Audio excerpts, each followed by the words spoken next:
Эрхэм үзэгчдээ Эконьюс хөтөлбөр хилийн чанд дахь үйл явдлын мэдээлэлээр үргэлжилж байна. Дэлхийн эдийн засаг хямраад байгаа энэ цаг үед 2 дахь том гүрний эдийн засгийн өсөлт энэ оны 2 дугаар хагаст 7% хүрсэн үзүүлэлттэй гарчээ. За гисэн хэдэж тус улсын эдийн засгийн өсөлт сул хэвээр байгаа юм.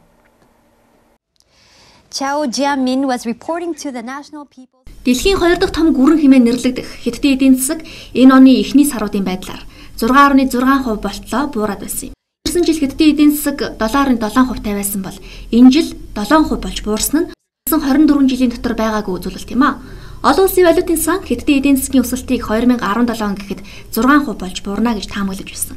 Харин энэ өсөлт энэ оны 2 дугаар хагаст 7% хүрээд байгаа нь нэг талаасаа сайн ч нөгөө талаасаа энэ өсөлтийг цаашид барих нотлохоо байхгүй. Өнгөрсөн хугацаанд тус улсын эдийн засагч Ли Хуанмён хэлэхдээ энэ удаагийн эдийн засгийн уналт сүүлийнх нь байх өгөөд бид улсынхаа эдийн засгийг аажим аажмаар эрх хориулалт докторжуулна хэмээн мэдээлээд байсан юм. Ийхүү Хятадын эдийн засгийн үйл ажиллагааг дэмжихээр Төв банк зээлийн хүүгээ өнгөрсөн 11-р сараас хойш 4 удаа бууруулад байгаа юм. Харин үүний үр дүнд Хятадын эдийн засгийн өсөлт 6.6-аас 7% болж нэмэгдэж байна гэж эдийн засгийн шинжээчид таамагласан байна.